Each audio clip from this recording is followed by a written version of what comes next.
Hey, what's up guys, Matt, and welcome to a kind of weird random video here on my YouTube channel. So, you guys might be wondering, Magic the Gathering Arena, you play Magic? Yes, I've been playing Magic for 7, 8, 10 years, right? Huge fan of the game, but I don't really get to play it enough. And then when Magic the Gathering Arena came out, I started playing it a lot. I started putting a lot of time into it and, sinking a lot of like effort and climbing and stuff like that. So I thought, why not stream it more and also make content for it on YouTube? So first of all, if you want to see any of the full runs of me like building these decks and tinkering, I'd say follow me on my stream. The link will be in the description, along with the full final deck list. Because on this account, so I have a high-elo account where I build the deck usually, and I, tinker with it, and then I take the things that I've done and try climbing with it, because that's the point of this series. The point of the series is the best decks to climb with, right? So in not even just this is the best deck period, I want to say that this is like the best green black Golgari deck to climb with, right? Because I plan to make this a series where I the phone ringing. I plan to make this a series where I go through and make decks for all the wedges, mono, everything. Like I want to fully just immerse myself in every single class and really try every single card. So I want to make the best decks for all of the classes and climbing, because I know like it's really hard to make decks in Magic the Gathering. And sometimes you can go look up online a top 10, a top 8 deck list, but those are for like events, right? And events are a much smaller metagame. You're dealing with everyone who's playing the game online. So the metagames online are very different than at an event. Like I've gone to GPs and RPTQs and PTQs, and the meta for those things are much more linear. There's only a few thousand people at max, and even like Pro Tours, there's only 400, 500 people. Like these things have like hundreds of thousands of players. You can be running into massive different decks all over the place and it's hard to like pinpoint specific deck lists. So the thing you'll notice is that these decks that I build have very they try to play to like the general meta and have like very specific pocket picks. So that's why the point of the way the series is going to be laid out is I'm going to pick a deck, I'm going to tinker with it, take it in higher rank, play it in low rank, see how it does across the board, and then bring you the deck list, explain to you what the way it is and how like specific tech cards work in the deck list and why they're there. So I'm going to switch over on my stream scene over here to this. So this is a deck list. It's a Golgari, like I said, mid-range. And like I said, in the future, this is the first episode. We're doing Golgari mid-range, and this is going to be the best, what I recommend, Golgari mid-range deck to climb with. Later on, we'll do like red, green, blue, white, multicolors, monocolor, everything, right? So can we? All right, so let's go. Let's just get straight into the deck list. So you have 3 Duress, 2 Paradise Druid, Assassin Trophies, 2 Find a Finality, 4 Murderous Rider. This card's just busted. 1 Thrashing Brontodon, Leyline Prowler 4, 1 Questing Beast, 2 Vivien, 3 Golgari Findbroker, 1 Vraska, 2 Massacre Girl, 2 Casualties of War, 2 Garruks, 1 Izoni, 1 Finality of Eternity, and then the land splits, right? So, like I said, this is my lower rank account, so it doesn't have as many of the cards as my main account does. So, on this account, the deck is a little bit differently because I couldn't build it. But the only differences would be like Temple of Malady, you'd have 4 instead of 3 Guild Gates. So pretend that these are these, and these are way more impactful than these. And even with that less, you know what I mean, because you can't scry. I started bronze 4 and I climbed all the way to gold 3 within a few hours, and with like a 70 to 80% win rate. Because I teched it, like I said, for the metagame that I was expecting. The other difference would be like instead of 3 of these, the Golgari Findbrokers, I would have an extra Questing Beast, and yeah, that's it. I think that's the full deck list. Yeah. So that was the deck list I was running. So if for those who go online and look at deck lists and look at the way Golgari is built most of the time, you'll notice that not many of them include Assassin's Trophy. Not many of them include Garruk, and they play the Nissa. this Nissa specifically. Craft. Nissa shakes the world, right? They play 3 of her, usually, in the deck list. So the reason I decided to go with Garruk and have like an Izoni, like a 1 of Izoni and like a Thrashing Brontodon is because in the ranked format of here you get a 1 game. You get a 1 play, right? So you can't sideboard and you can't really like look up, you can't really make decisions in post game. It's just the 1 game. So you have to really fit in your tech cards into the decks. And what you'll notice is that throughout this entire series that the deck will have tech cards built in for the metagame. Like Duress is usually a sideboard card, but I've noticed that the metagame is a lot of aggressive blue, red, aggressive mono red, aggressive red black, white healing, white black healing, red white black knights, and a lot of them run enchantments, planeswalkers, and a ton of spells, across the board. So being able to turn 1 Duress is huge. It's massive. You can get a really important card just out of their hand immediately, right? Same thing with Thrashing Brontodon. A lot of them play enchantments or artifacts that buff the whole team or make it so they draw cards if they heal. So having a 1-off Thrashing Brontodon and Assassin's Trophies, which a lot of them don't run, to get rid of those sticky permanents, right? You have the Casualties of War, but these cards just easily, quickly removed. This can even trade, like it can even like kill a body and then pick up like the thing, or chump block and then pick up an enchantment or artifact. So it's huge. So that's why this is a 1 of, this is a 2 of. I prefer this as just an all-around good removal spell. Obviously Paradise of the Druid is just insane. Mana ramp, Golgari. This is even better in my deck, I think, than in most of them, is because I'm ramping to like bigger planeswalkers like Garruk and Izoni. I mean, in legendary creatures like Izoni. So things like Paradise Druid and Leyline Prowler, the second text on them of tapping for mana is huge because I can get this out on turn like 4, which is nuts, right? Like I can turn 2 Druid, turn 3 Leyline, turn 4 play Garruk. Create 2 2/2s. Like it's nuts, or just kill a creature. So super value, and like I can ramp really hard into this. And then like later on I can just kill off the like excess like Paradise Druids or any excess mana to like Izoni in a late game and just start generating card advantage. So like back to what I was saying. So back to the of course Murderous Rider is just a must-have in any black deck. It's just one of the most powerful cards in black right now. So that's just an obvious pickup. So depending on your matchup, which at the end of this video, I'm going to show like 1 to 2 games of me playing the deck. So you can kind of get a feel of like what should be a starting hand, how you should play the mid game to late game, the start, I'll try to have like 2 different games that are different. So depending on your draw, depending on play or draw, right? If you're on the play, you want to try to be aggressive on it, right? You want to try to look for Paradise Druids to ramp into like a Vivien, because you can Vivien on turn 3 and even use your Paradise Druid to get the Vivien. You can either use the Paradise Druid power to kill their early drops, or just straight pump your Paradise Druid to a 4/3 to the point where she has 5 toughness, or she has 5 loyalty. It's a 4/3. As soon as it gets done tap, it's hexproof. Like it's very, very difficult to deal with an aggressive start for this.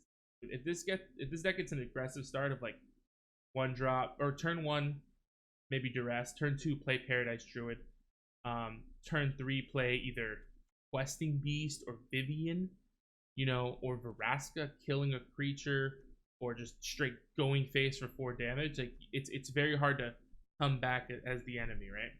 Or as your opponent.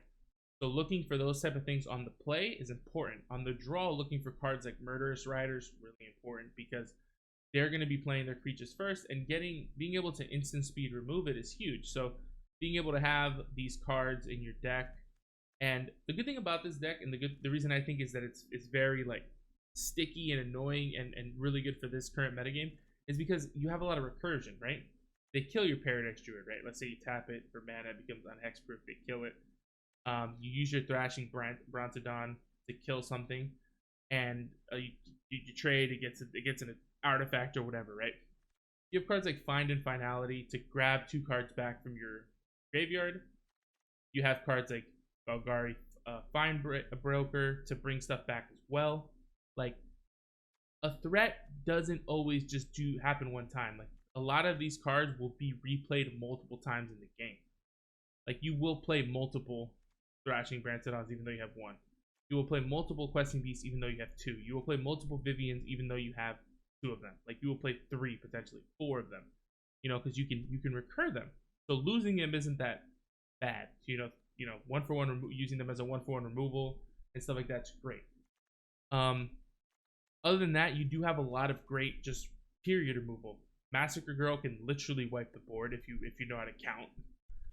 Assassin's Trophy kills literally any permanent. It gives them a land, but that doesn't matter because like most of the decks now that I run into are very aggressive, so them getting a land doesn't matter. You know, like they'd rather have the creature on the board or the permanent on the board.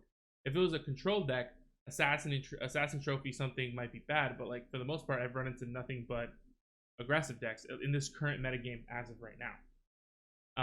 Of course, in the future, this might be completely different. You have other good removal like Casualty of War that you can literally just hit the enchantment, the artifact, creature, land, planes. You can just get the full trifecta with this, you know? So, all in all, like, this deck's objective is on the play, be aggressive. Also, keeping eyes on your matchup, right? If you see them play a specific land, you can kind of tell how the game's going to ebb and flow, right? So, like I said, the objective of the game is on the play, be aggressive, try to mulligan for stuff like Paradise Druid into like Questing Beast or Leyline Prowlers to get your mana accelerants. If you're on the draw, you want stuff like Duress, Murderous Riders, Assassin's Trophies, also the Leyline Prowlers and the Paradise Druid, but more so the other cards that I said a second ago. Massacre Girl is really good because, you know, she can clear up the board, especially with all these like 1 to 2 drops with like 1 or 2 toughness. Yeah, let's get into the game. All right, let's see what this guy has. Okay, I'm going first. This seems like a pretty good hand for going first. I can curve out a turn 3 Vivien. This is definitely a keep. I'm turn 1 Overgrown Tomb tapped. This is definitely a really strong hand for a play. Okay, so he's playing an aggressive red deck. And this is the reason you have like these tech cards, because this deck in particular. Wait, what am I doing? Yeah, I'm doing this, but this deck in particular, it runs a ton of 1-drops, right? And it plays the enchantment that every time a 1-drop attack creature, every time a 1 toughness creature attacks, it deals damage. And like having the Thrashing Brontodon, the what is the name of the other? The Assassin's Trophies are really good for dealing with stuff like that. So now we have a tough decision. Because I can clear both of his minions safely this turn. And I think I'd want to take that chance. Clearing both his minions this turn. Just auto pay. Clearing both those minions. And hopefully I can draw a land this turn. And then I could play a Vivien, keeping my Paradise Druid.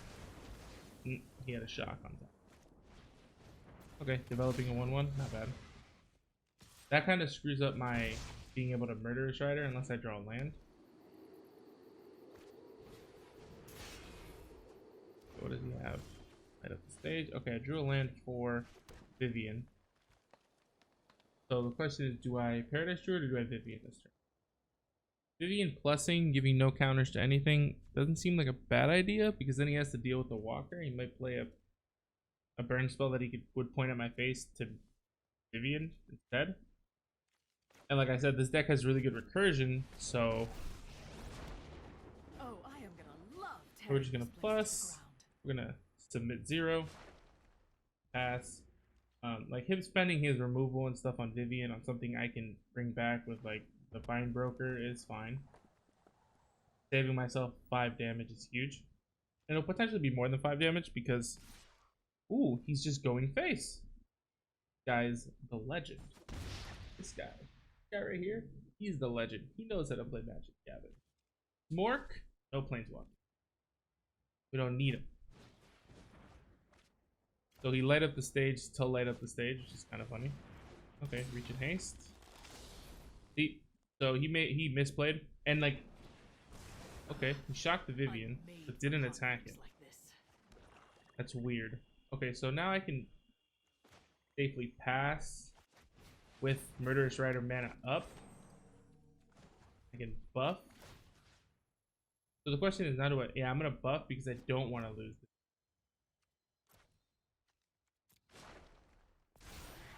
And I can block a minion. Now we just pass, we end the turn, and we wait. He's been very hasty to attack before, so he might just attack first. Pass. So now I can just block that. Alright, attacks. If the defending player has more cards in his or her hand, exile the top card of your library during any time of attack with the rogue. A rogue. They cast that card. Cool. Pass, go to block. Block. My creature's hexproof. You can't kill unless you pump your thing. This spell, sorry, creature gets +1 and trample and double strike. So see, now in response, I can kill. What's up?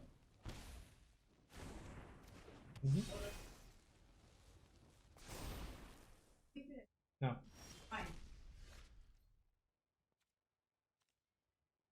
I'm going to be awake. Alright, so now we have options. I think the best option is actually just Garruk. Like, not even debatable. I think the best option is literally Garruk here. Garruk into 2 into killing this. Yeah. Just end it. Oop. My aim and their claws, you're done. And this is why you have the top end of Garruk. Like, Garruk being your top end's huge. You know what I mean? Like, he's such an impactful planeswalker when he comes down. Like, making 2/2/2s that make Garruk stronger, basically. You know? He has such good staying power. Or even just destroying a creature and drawing a card. It's for 6 mana, that's not bad at all. And they still have to sink in something to it. So now I just get to start going off, right? I'll just get to just pump. I'd get out of the way if I were. What do I have in my graveyard? Okay, I can literally Murderous Rider here. Just play for value. I want to Garruk kill this just because I don't want to have to deal with it. Get to draw a card, get to play a next land. I get to all-out attack. It's just beautiful. And like, these are the decks that you run into, very aggressive decks that, like, with the removal, with the packages that you run, you get to clear the board really well, you know. And then you just get to win. He has no cards in hand, obviously. He had he had a pretty bad draw too, so I'm not even gonna admit that. He had 7 lands, which is a lot for that deck to be playing, like, on, like, for drawing that many lands. Alright. Alright, let's see what we're playing. See what we got. This looks like I want a mulligan. This is too iffy. I have like a 1 playable but no land. My opponent goes first, so like, I guess this could be a keep, maybe. I'm thinking like, maybe like not drawing a 3rd land would be massive. I'd mulligan. This is a better hand. It's a little iffy too. I'll have a 2/2. I'll have a 3/3. Right, you know. So yeah, this is a much better keep. And I'd want to get rid of Fabled Passage. Yeah, I want to get rid of Fabled Passage. That card just I don't know.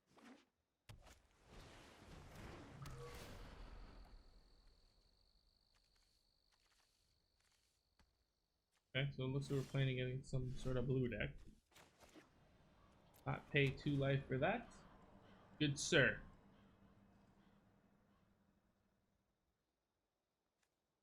Pretty basic land, I like. My lands are ugly. Okay, so we're just gonna do this, and say a go. Say a go.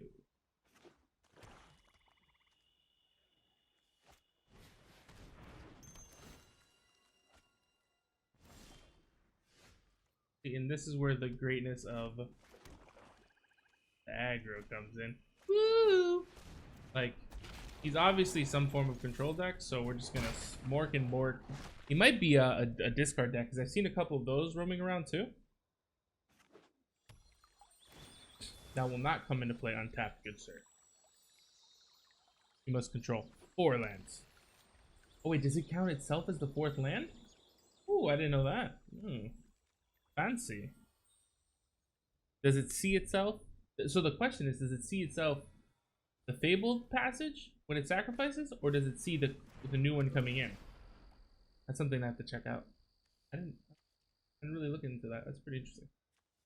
Okay, another wishing well, or witch's well.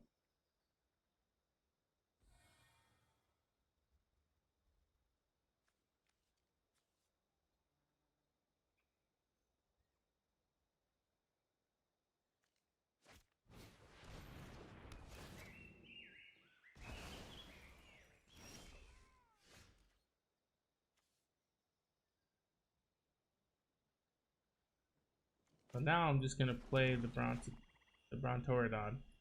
the Brontodonso.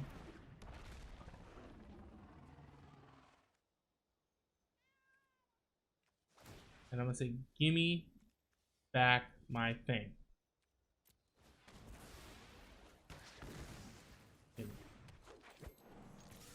And we got tackled. I think this is just a favorable matchup for the most part.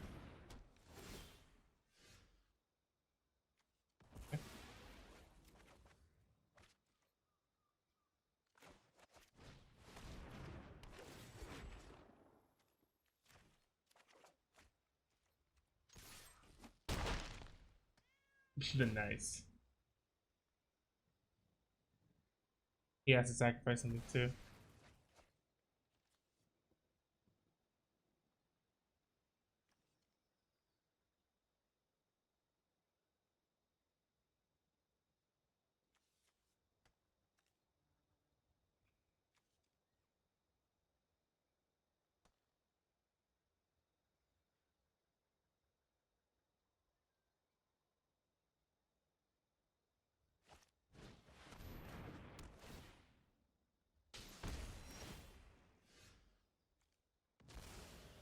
Sure.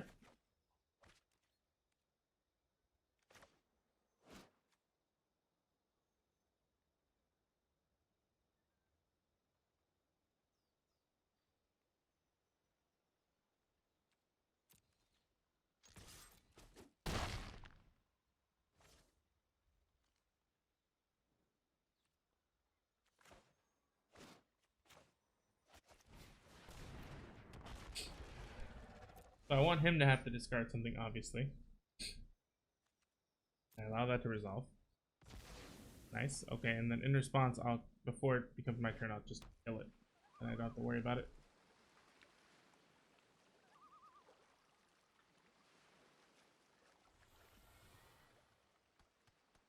Yeah, this doesn't seem like a good matchup for him, especially the curve I had. Yeah, doesn't seem like a good matchup at all.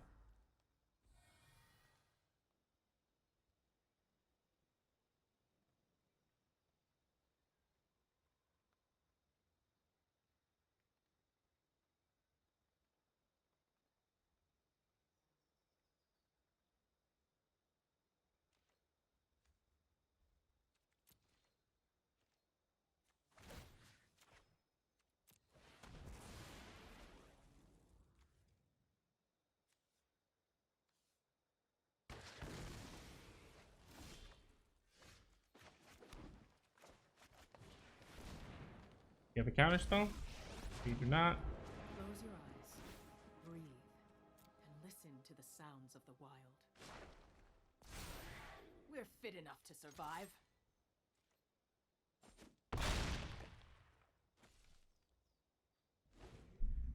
Well, this was kind of like a scuffed game. He didn't really do anything. He just kind of got smorked.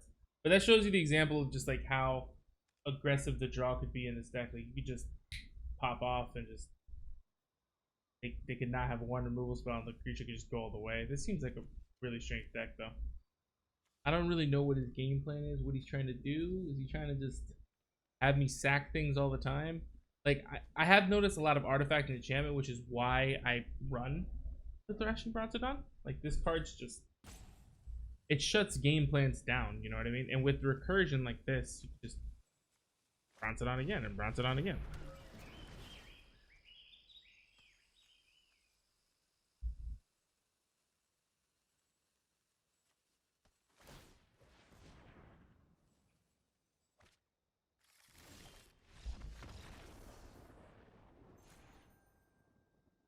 Well, that was a interesting game to say the least. Again, this is the deck list. Alright, so I hope you guys enjoyed this video. I hope it was informative. It taught you a little bit about the deck and how it's played and how I play it. Let me know if I've made any misplays in the comments down below. But other than that, I've been finding this deck extremely easy to climb with. Like I've had, like I said, a 70% plus win rate with the deck. I've literally got on this fresh account and climbed from bronze to gold within a few hours.